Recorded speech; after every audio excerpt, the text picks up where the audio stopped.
Complejo articular de muñeca y mano. Principalmente vamos a comenzar hablando de osteología. En ello encontramos los huesos del carpo. Estos son 8 huesos que se disponen en 2 filas. Una fila superior proximal que comprende de lateral a medial. Los huesos escafoide, semilunar, piramidal y pisiforme. En la fila inferior distal que comprenden de lateral a medial tenemos el hueso trapecio, trapezoide, grande y ganchoso. En conjunto forman un surco de concavidad anterior por donde se deslizan los tendones de los músculos flexores de los dedos. Todos ellos tienen forma cuboide y presentan 6 caras. 2 de ellas, anterior y posterior, son rugosas que corresponden a la cara palmar y dorsal de la mano, mientras que las otras 4 caras son articulares, exceptuando la cara de los huesos ubicados en los extremos de cada una de las filas. Hueso escafoide. Es el más voluminoso y lateral de los huesos de la fila superior. Se articula hacia proximal con el hueso del radio, hacia medial con el hueso semilunar y el grande, y hacia distal con el hueso trapecio y trapezoide. Hueso semilunar, con forma de semiluna, ubicado con su concavidad mirando hacia distal. Se articula proximalmente con el radio, hacia lateral con el hueso escafoide, hacia medial con el hueso piramidal. Distalmente se articula con el hueso grande y ganchoso. Hueso piramidal, con forma de pirámide. Su base mira hacia proximal y lateral. Se articula en sentido proximal con el disco articular y en sentido distal con el hueso ganchoso. Su cara anterior se articula con el hueso pisiforme. En su cara posterior se inserta un fascículo del ligamento colateral cubital del carpo. Hueso pisiforme. Es un hueso más medial de la fila superior, de forma redondeada. Se articula solamente con los huesos piramidales por su cara posterior. En él se inserta el músculo flexor cubital del carpo, el músculo aductor del dedo meñique y el ligamento colateral cubital del carpo. Hueso trapecio. Es el más lateral de los huesos de la fila inferior. Se articula en forma proximal con los huesos escafoides, medialmente con los huesos trapecios y en forma distal con el primero y segundo metacarpiano. En sus caras anteriores presentan un saliente, que es el tubérculo del hueso trapecio. Hueso trapezoide. Situado entre 4 huesos, relacionándose con el hueso escafoide en sentido proximal y con el segundo metacarpiano en sentido distal. Lateralmente se encuentra con el hueso trapecio y medialmente el hueso grande. En él se inserta el músculo aductor del dedo pulgar y el músculo flexor corto del dedo pulgar, aunque esta última no es en una inserción constante. Hueso grande. Es el más voluminoso de todos los huesos del carpo y ocupa la parte central de la región del carpo. Se describe en él una cabeza, un cuello y un cuerpo. En sentido proximal se articula con el hueso semilunar, en sentido lateral con el hueso trapezoide y en sentido medial con escafoide. Ganchoso, hueso ganchoso. Es el más medial de la fila inferior. En su cara anterior presenta un saliente en forma de gancho, el gancho del hueso ganchoso, donde se inserta el músculo flexor corto del dedo meñique y el músculo oponente del dedo meñique. Además, limita medialmente con el conducto carpiano, túnel carpiano. Se articula proximalmente con el hueso semilunar en sentido medial con el hueso piramidal, en sentido lateral con el hueso grande y distalmente con el cuarto y quinto metacarpiano. Además tenemos los huesos del metacarpo. Estos constituyen el esqueleto de la mano y el dorso de la mano. Forman 5 huesos largos. El metacarpo denomina de lateral a medial como primero, segundo, tercero, cuarto y quinto. Se encuentran separados entre sí, limitando los 4 espacios interóseos. Poseen una capa periférica gruesa de hueso compacto con tejido esponjoso en sus extremidades de la cavidad medular es reducida. Tienen características comunes entre ellos y características particulares que se distinguen entre sí. Primer metacarpiano. Corresponde al dedo pulgar. Es el más corto y voluminoso.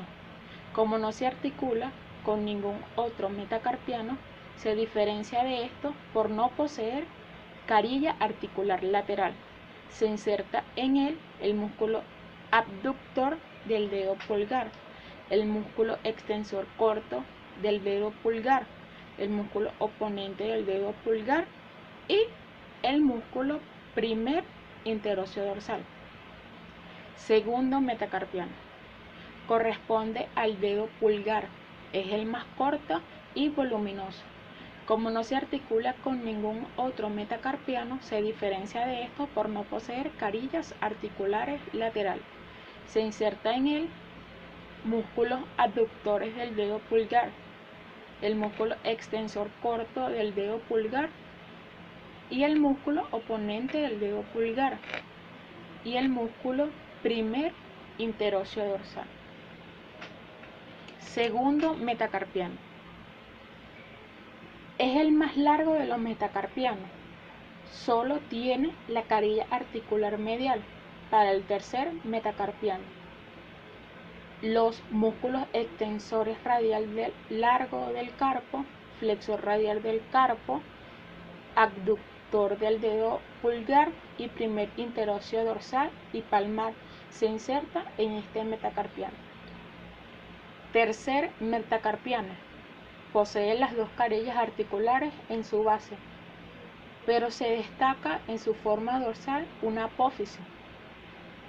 La apófisis estiloide del tercer hueso metacarpiano, donde se inserta el músculo extensor radial corto del carpo. También se inserta en él los músculos abductores del dedo pulgar y segundo y tercer interóseo dorsal.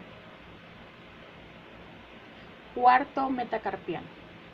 Posee las 2 carillas articulares en su base, pero se diferencia del tercer metacarpiano porque no posee apófisis estiloide. Se inserta en él los músculos segundo interóseo palmar y tercer, cuarto interóseos dorsales. Quinto metacarpiano. Este hueso solo posee una carilla articular, la lateral, el músculo extensor cubital del carpo, el músculo interóseo palmar, el cuarto interóseo dorsal y el músculo oponente del dedo meñique se inserta en este metacarpiano. Los huesos de los dedos. Los dedos muy móviles y articulados con los metacarpianos. se denomina de lateral a medial. Primer dedo o dedo pulgar, segundo dedo o índice, tercer dedo o dedo medio, cuarto dedo o dedo anular y quinto dedo o meñique. En ellos encontramos a la falange. La falange proximal, como en todo hueso largo, tiene un cuerpo y dos epífisis. El cuerpo es semicilíndrico, con una concavidad anterior y bordes bien marcados. Sus epífisis proximales, la base de la falange, presenta una cavidad articular para los metacarpianos. La epífisis distal, la cabeza de la falange, presenta una polia articular. La tróclea de la falange para articularse con la falange media. En la falange proximal del dedo pulgar se insertan los músculos abductores cortos del dedo pulgar, flexor corto del dedo pulgar, abductor del dedo pulgar y extensor corto del dedo pulgar, mientras que en la falange proximal del dedo meñique lo hacen los músculos del tercer interóseo palmar, flexor corto del dedo meñique y abductor del dedo meñique en las falanges proximales de los dedos. En su falange media tenemos que esta presenta un cuerpo con las mismas características de la falange proximal, solo que su longitud es menor. La base de la falange presenta dos carillas articulares cóncavas que se articulan con la tróclea proximal. Falange distal. El cuerpo es pequeño y rectilíneo. La base de la falange es semejante que la falange media. Su cabeza es libre y se enchanza en forma de herradura, constituyendo la tuberosidad de la falange distal, más desarrollada y rugosa con la cara palmar que la cara dorsal.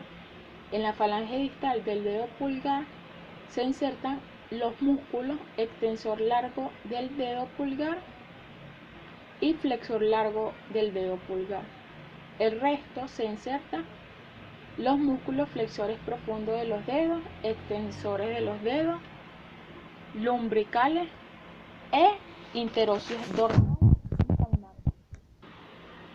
Seguidamente hablaremos de artrología. En la articulación de la muñeca está compuesta por la articulación radiocarpiana en la parte proximal y la articulación mediocarpiana en la parte distal. Las líneas articulares son muy variadas. La articulación radiocarpiana es un arco armónico, en tanto que la articulación mediocarpiana tiene muesca. Articulación radiocarpiana está encerrada por una cápsula grande y laxa, reforzada por los ligamentos, compartidos también con la articulación mediocarpiana. Las superficies articulares bicóncavas en el extremo distal del radio y el disco radiocubital. Se angula ligeramente en sentido palmar y cubital. Las superficies articulares bicóncavas, biconvexa, es la superficie proximal combinada del hueso escafoide semilunar piramidal. El hueso piramidal, sobre todo con el disco. Estos tres huesos del carpo están unidos por los números ligamentos interóseos. Con los movimientos de la muñeca, la fila proximal convexa de los huesos del carpo se deslizan en dirección contraria al movimiento fisiológico de la mano. Articulación mediocarpiana. Es una articulación compuesta entre dos filas de los huesos del carpo. Tiene una cápsula también continua con las articulaciones intercarpianas. Las superficies distales combinadas con los huesos escafoide, semilunar, piramidal, se articulan con las superficies proximales y combinadas del trapecio, trapezoide, hueso grande y hueso ganchoso. Las superficies articulares de los huesos grandes y ganchosos son esencia convexa y se deslizan sobre las superficies articulares cóncavas de una porción del hueso escafoide, semilunar y piramidal. Las superficies articulares del trapecio, trapezoide, son cóncavas y se deslizan sobre la superficie distal convexa del escafoide. Con los movimientos fisiológicos de la muñeca se produce un complejo movimiento entre los huesos del carpo.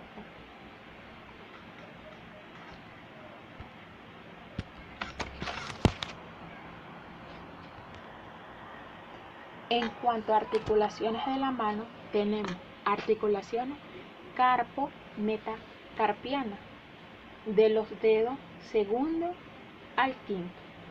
Las articulaciones están encerradas en una cavidad articular común en las articulaciones de cada metacarpiano, con la fila distal de los huesos del carpo y las articulaciones entre las bases de cada metacarpiano. Las articulaciones de los dedos segundo, tercero y quinto son articulaciones uniaxiales planas. La articulación del quinto dedo es biaxial. Está sujeta por los ligamentos transversos y longitudinales. El quinto metacarpiano es el más móvil, siendo el cuarto el siguiente más móvil. La flexión de los metacarpianos y aducción adicional del quinto contribuyen a huecar la mano, lo cual mejora la presión. Articulación carpo-metacarpiana del pulgar. Esta articulación es una articulación celar biaxial entre el trapecio y la primera base del primer metacarpiano.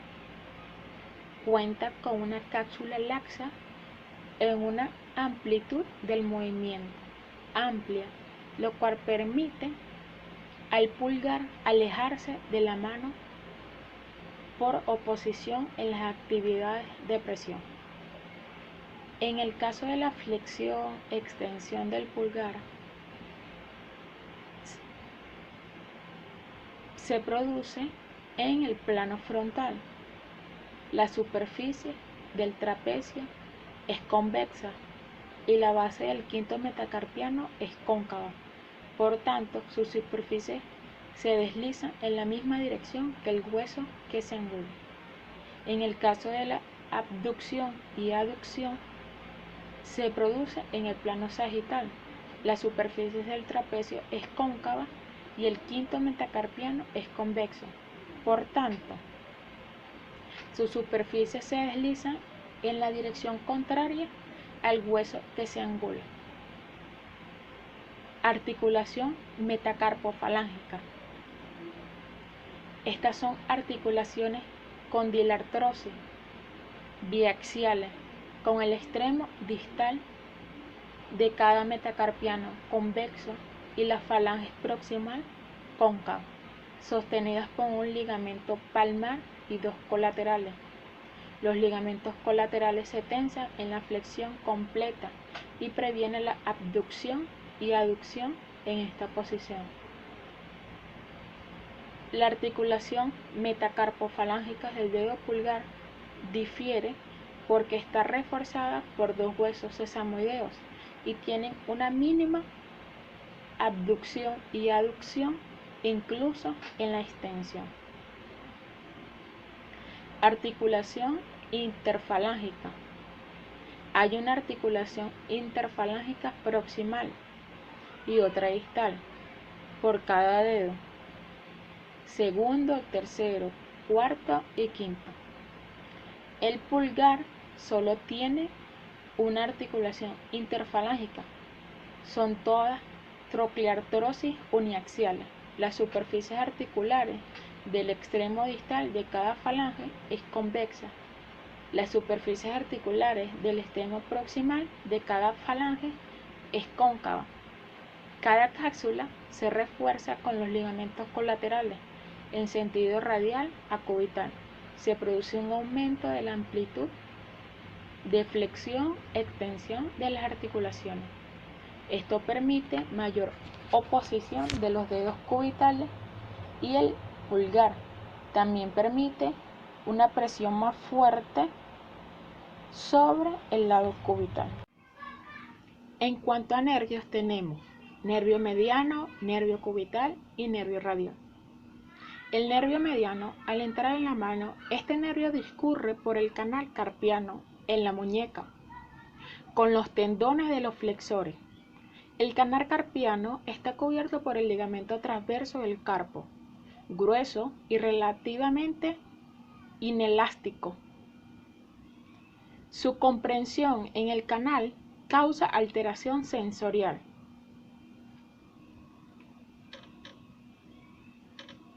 Sobre los 2/3 radiales de la palma, las superficies palmares de los primeros 3 dedos y medio y el dorso de las falanges distales, y debilidad progresiva de los músculos inervados distales de la muñeca,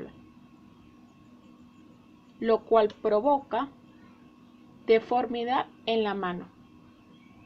El ramo que inerva el músculo oponente se monta sobre el ligamento carpiano a 2/3 del camino de ascenso de la eminencia tenar y puede comprimirse por separado. Nervio cubital. Este nervio entra en la mano por un surco formado por el hueso pisiforme, el apófisis unciforme. El hueso ganchoso está cubierto por el ligamento palmar del carpo y el músculo corto. Y por último, el nervio radial. Este nervio entra en la mano sobre la superficie dorsal, al igual que el ramo superior del nervio radial, que solo es sensorial. Cuando resulta dañado en la muñeca o en la mano, solo se producen alteraciones sensoriales.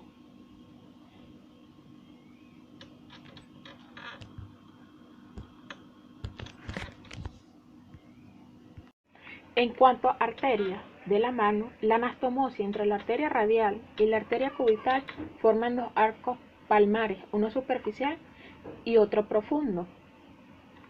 Allí un arco dorsal. El arco palmar superficial, este está la arteria cubital y la rama superficial, ramas de la arteria radial. Se encuentra profundo en la aponeurosis palmar y superficial. En cuanto a arcos palmares, está formado por la anastomosis de la arteria radial con las ramas profundas de la arteria cubital. Se encuentra anterior a la base de los metacarpianos. Y el arco dorsal, situado en la cara dorsal de menor volumen, se encuentra superficial a las primeras filas de los huesos del carpo y profundo a los tendones extensores de los dedos. Y por último, en cuanto a las venas, tenemos que a nivel de la mano encontramos una red venosa profunda formada por un arco venoso palmar profundo que recibe como afluentes de las venas palmares metacarpianas que acompañan a las arterias homónicas. La red venosa superficial está formada por la red venosa dorsal de la mano y un arco venoso palmar superficial. La red venosa dorsal de la mano es el plexo venoso subcutáneo que está ubicado a nivel del dorso de la mano. El túnel carpiano. Los huesos del carpo no están dispuestos en una línea recta, sino que forman un arco transversal. en que los huesos del carpo están situados en los extremos del arco que se alinean hacia el lado palmar. Todos los tendones flexores se agrupan dentro de este túnel del carpo, después de lo cual se despliega como un abanico. El canal de Bouillon. En la zona palmar cubital de la muñeca hay otro canal osteoligamentoso, el cual es el canal de Bouillon. Se forma entre el gancho del hueso ganchoso y el hueso pisiforme y está delimitado por el lado palmar por el ligamento pisiforme. El borde cubital del ligamento transversal del carpo se proyecta en posición un poco más dorsal de la misma. Ahora pasaremos a valorar la goniometría de muñeca. Vamos a valorar flexión y extensión colocando el fulcro en la proyección del hueso piramidal, la rama fija en la línea media longitudinal del cúbito y la rama móvil en la línea media longitudinal del quinto metacarpiano. Le pido a mi paciente que haga flexión completa. Ok. Y ahora ponemos en posición neutra y ahora extensión. Ok. Neutra. Ahora vamos a hacer desviación radial y desviación cubital, colocando el fulcro en el hueso grande, la rama fija en la línea media longitudinal del antebrazo y la rama móvil en la línea media de la mano, que es la línea longitudinal del tercer metacarpiano. Desviación radial la vamos a hacer para este lado. Ok. Le digo a mi paciente que mueva la mano. Ok. Posición neutra y hacia el otro lado.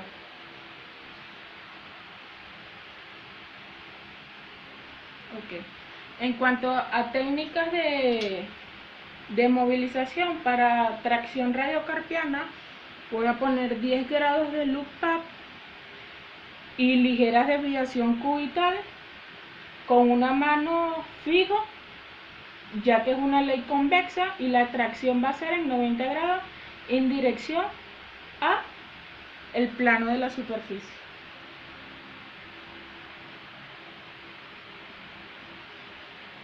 Para flexión palmar voy hacia arriba porque es una ley convexa y 10 grados de desviación palmar. Muevo hacia el lado cubital y hacia el lado radial. Desviación radial hacia el lado cubital. Para desviación radial muevo hacia el lado cubital y para desviación radial hacia el lado cubital. Para mover las interfalángicas con 10 grados de loop up, la tracción va a ser en sentido de la loop up. Para flexión voy hacia arriba y para extensión hacia abajo. Los deslizamientos laterales serían así. Y para mover los huesos del carpo, con un dedo fijo y con el otro movilizo.